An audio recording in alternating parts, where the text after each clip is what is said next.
మహేష్ బాబు గారు మళ్ళీ he obviously everybody is his fan. So ఆయనతో ఏంటంటే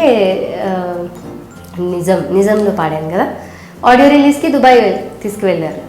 సో దుబాయ్ వెళ్ళాము, అక్కడ ఫ్లైట్ దిగామంతా అయిపోయిన తర్వాత మా అమ్మ అది బ్యాగ్ మిస్ అయిందనమాట. బ్యాగ్ మిస్ అయితే ఐ యాస్ట్ లైక్ కంగారు పడుతున్నాను అనమాట నేను, ఎందుకంటే వాళ్ళందరూ సారీసే కట్టుకుంటారు కదా. సో బ్యాగ్ మిస్ అయితే కష్టం అని చెప్పి రిసెప్షన్ దగ్గరికి అటు ఇటు తిరుగుతూ దొరికిందా అని అంటున్నమాట. నేను చూసుకోలేదు అక్కడ ఆయన కూర్చున్నారని. అది అంతా అడిగి ఇటు తిరగంగానే ఆయన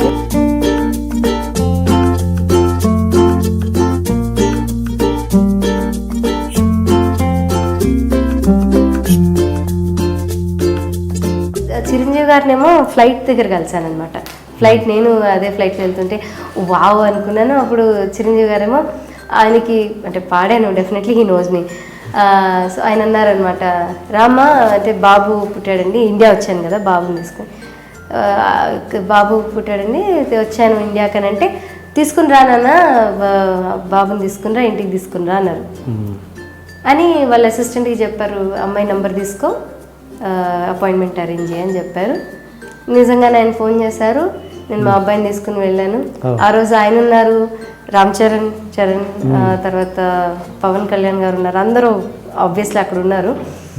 అప్పటికి ఇంకా చరణ్ గారికి ఎంటర్ ఇన్ ది ఇండస్ట్రీ, ఈ జిమ్ చేసుకుని ఏదో వచ్చారనమాట అప్పుడే. సో అందరూ మా అబ్బాయిని ఎత్తుకుని ముద్దు చేశారు.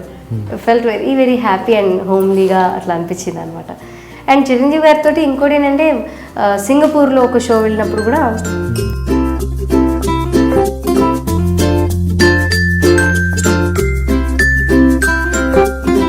I had one more experience. అది వర్షంలో దేవి గారికి పాడినప్పుడు సక్సెస్ ఆడియో సక్సెస్కి తిరుపతి తీసుకెళ్ళారు. అయితే Prabhas was nice handsome guy, so tall, అది ఇది అనుకుని చాలా నచ్చేసి మూవీలో అనుకున్నాం అనమాట, ప్రభాస్ ఇప్పుడు వస్తారు, హీల్ బి దేర్ అని.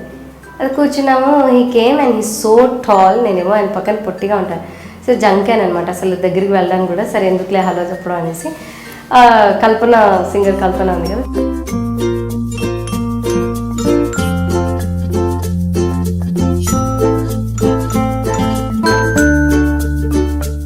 అండ్ జూనియర్ ఎన్టీఆర్ గారు, నేను హుషారుగా అని ఒక ఆల్బమ్ చేశాను అనమాట.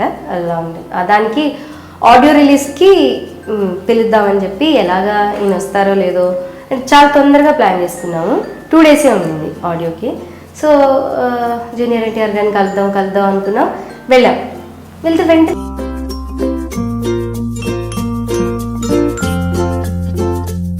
గీతా మాధురిని, హాయ్ మ్యామ్, ఎలా ఉన్నారు, మీరు ఎప్పుడు వచ్చారు, ఇండియా వచ్చేసారా, పిల్లల్ని కూడా తీసుకుని, వావ్ మీ డ్రెస్ చాలా బాగుంది మ్యామ్, ఎక్కడ కొన్నారు ఈ డ్రెస్, ఒక్క నిమిషం మ్యామ్, ఒక్క నిమిషం, సార్ థ్యాంక్ యూ సార్, అలా చేద్దాం, ఓకే సార్.